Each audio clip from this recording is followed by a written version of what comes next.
Bienvenue pour mon premier tutoriel. Je vais vous expliquer comment on fait un contrôle sur un circuit électrique dans une voiture. Alors là, c'est une Peugeot 306, essence 1996, 19 ans cette année, en bon état toujours. Le souci qui se présente, c'est que j'ai un problème de haut-parleur. Alors on va faire un petit test, mettre la batterie, allumer le poste et je vais vous faire écouter le problème. Donc là, à droite, il y a du son qui sort. Il n'y a pas de problème. Par contre, à gauche, eh ben, il n'y a rien qui sort.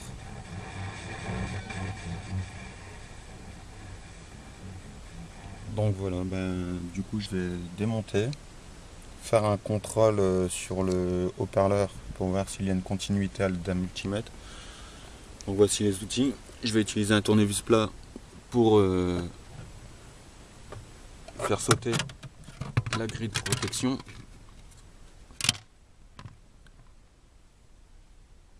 Un tournevis cruciforme, c'est du T20 parce qu'il y aura... Là je vais mettre la lampe. Donc il y a une vis torse à ce niveau là, une suivante là et la petite dernière qui se trouve là-bas. Donc on va démonter. Donc ouais, le multimètre, un sachet avec des trombones, je vais vous expliquer pourquoi après. Une feuille blanche avec un stylo, de quoi noter. Donc on va procéder au démontage, faire un contrôle de continuité à l'aide du multimètre. Et il y aura aussi une deuxième solution si vous n'avez pas de multimètre, c'est de faire un test croisé. C'est de mettre le haut-parleur qui ne fonctionne pas, donc celui de gauche, le mettre à droite, et prendre celui de droite, le mettre à gauche. Donc on va procéder au démontage pour pouvoir effectuer le test. Donc voilà, j'ai démonté. Donc là on peut regarder les connecteurs. Il n'y a aucune trace de corrosion. C'est bien installé, c'est bien positionné, pareil pour ici. Donc là avec mon stylo j'ai marqué G. Donc ici. Et là il y a la résistance 4 ohms. Donc là on va prendre le multimètre. On va passer là.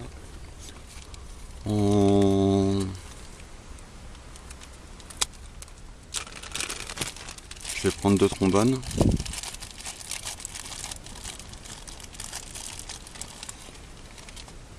Donc voici les trombones. Et je vais les former pour pouvoir m'en servir. Donc voici mes trombones formés. Il y a juste une boucle ici. Et en fait, cette boucle va me servir à mettre les pointes du multimètre. Donc on va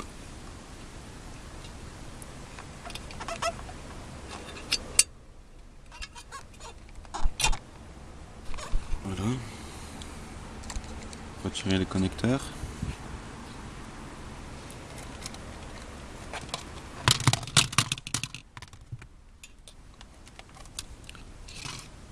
Prendre le multimètre, insérer. Voilà, si le diamètre est bon, il n'est pas bon.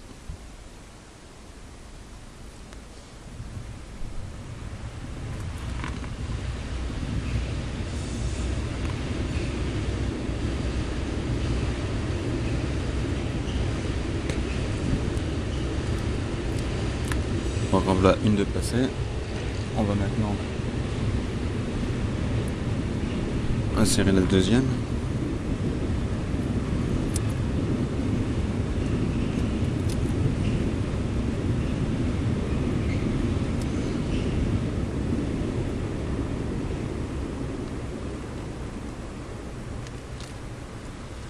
Mettre sur pause parce que je galère un petit peu. Donc voilà, c'est installé. Maintenant on va calibrer le multimètre sur 200 ohms. ça m'affiche 1.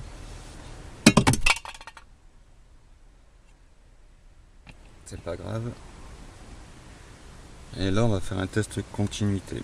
Donc on va connecter là. Et donc 1. Voilà, ce qui signifie qu'il y a bien une continuité. Donc là on va faire de même directement sur le haut-parleur, sachant que c'est du 4 ohms, donc il devrait varier à 4.1, 4.2,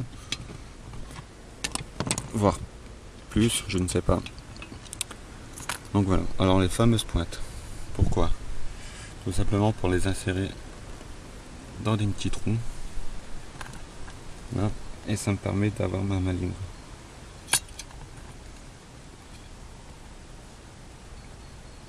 Donc voilà, le multimètre m'affiche 4.2, donc mon haut-parleur il est bon.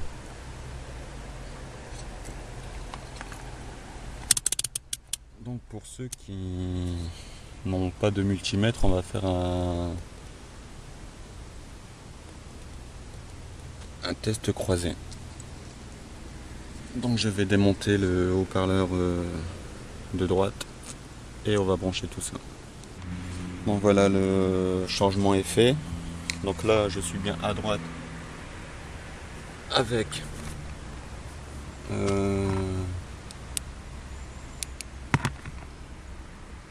mon haut-parleur marqué G, qui était donc à gauche, et celui de droite à gauche. Maintenant on va faire un test.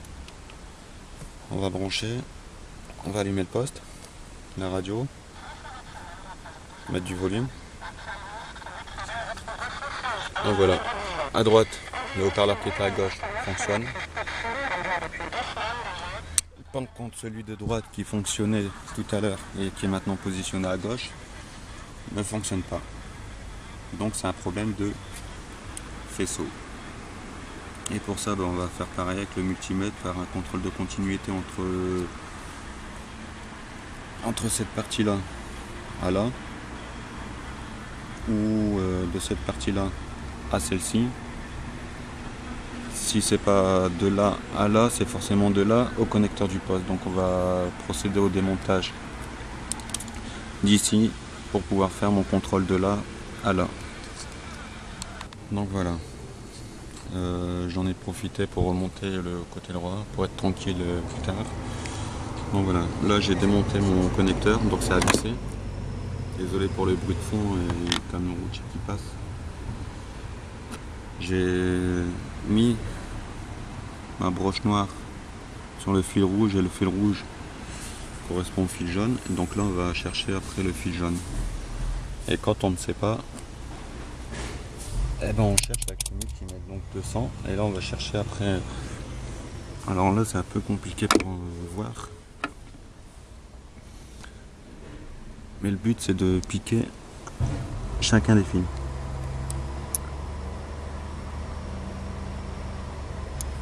Donc là, 0, 0, 0, 0, 0. Quand je dis 0, c'est 1 en fait. Ça affiche 1, c'est l'infini, il n'y a aucune résistance, il n'y a rien en fait. Ah, là, ça m'affiche. Ça m'a affiché quelque chose.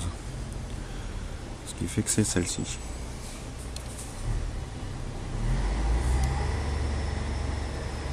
Voilà, donc là, ça m'affiche une résistance. 5,3 ohms. Donc c'est... Là, on va chercher à voir sur quoi ça correspond. Donc voilà. Donc en fait, sur le connecteur, vous avez des chiffres. Donc c'est le central parmi les trois qui se trouve là. Et là, vous avez des chiffres 1, 3. Donc 1, 2, 3. Là, le 4. Donc là, c'est le 5. Maintenant, on va chercher sur le fil noir. Donc, le jaune correspond au 5. Alors, un papier. Voilà. Le fameux stylo. Et là, jaune. 5.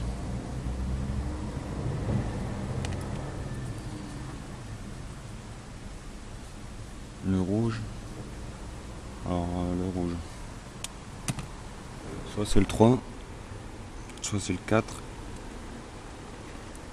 ou soit c'est le 6.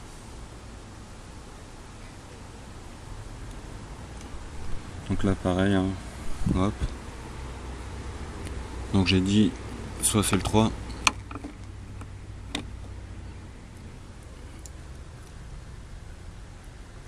donc le 3, ça me fiche 1, le 4 non plus, le 6,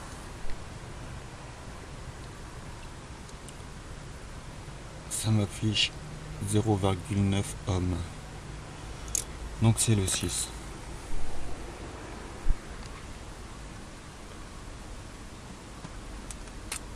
Donc pareil, un bout de papier. On note. 6. Alors pourquoi noter? Ça permet d'éviter d'oublier. Donc là on va faire une recherche entre le 5 et le 6. Et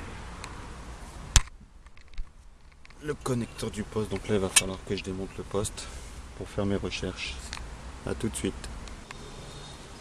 Donc voilà, le poste est démonté. Bon, c'est chiant, c'est que ça fait flou, quoi. Donc j'ai un connecteur noir, un connecteur blanc. Et en fait sur les... Donc celui-là on va l'écarter, hein. Là j'ai 2 jaunes et 2 rouges. Donc sur les jaunes il y a un numéro qui ne sont pas identiques. Donc sur les rouges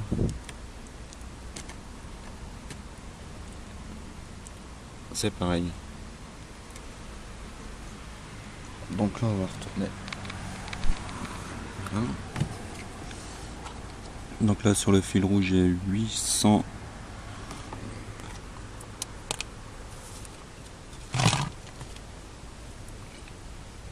842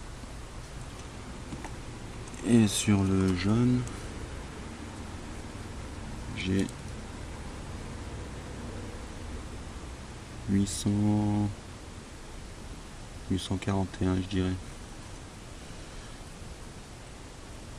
841.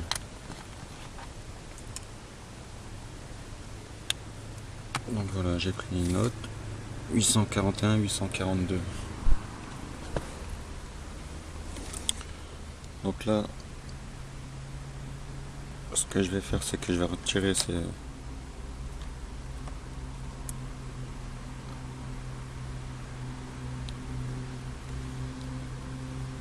d'éclipser ce carter de protection là.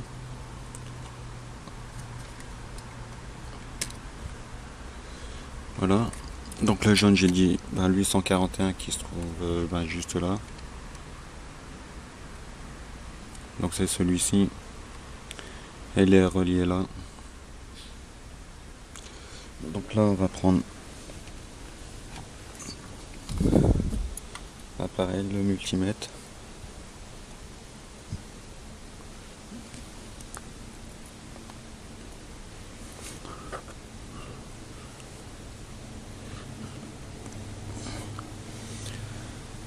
Donc voilà.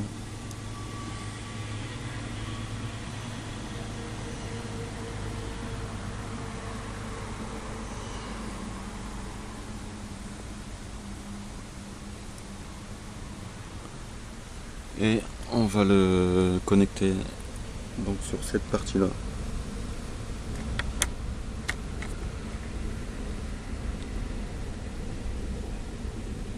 Voilà. Il est bien installé. Maintenant on a dit que le jaune c'était le numéro 5 et le numéro 5 il est là. Donc on pointe sur le numéro 5. Donc j'ai bien une résistance de 1,1. donc un homme. Donc ma continuité ici est bonne. Voilà. Et donc j'ai dit en rouge c'est le 842. Donc là on va chercher le 842, c'est pas celui-là, donc c'est forcément le suivant. Qui est donc là. On procède à la même opération.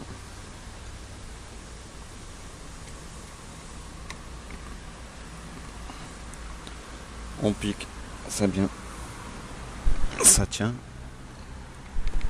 Et là on a dit que le 842 c'était le 6.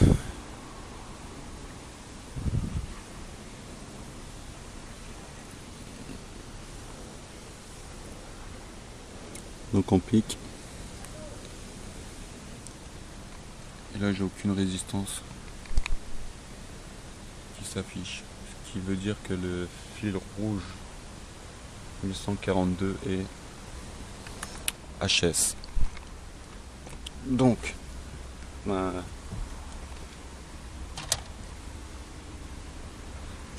c'est pas forcément le plus facile, hein, comme vous pouvez le constater. Tout simplement parce qu'il se trouve derrière le tableau de bord, hein. Donc un accès après la lampe. Donc voilà, il passe derrière. Il passe là-bas au fond.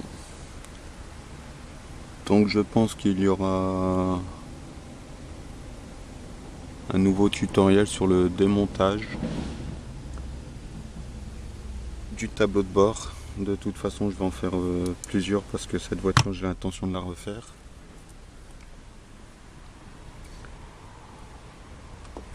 Voilà. Alors déjà parce que j'ai un problème de tringle ici. Voilà, il se bloque. Au lieu de revenir à sa position initiale. Problème de fermeture centralisée aussi. Donc voilà. Donc merci d'avoir regardé cette vidéo. Et je vous dis à plus tard pour un nouveau tutoriel sur la Peugeot 306. Salut!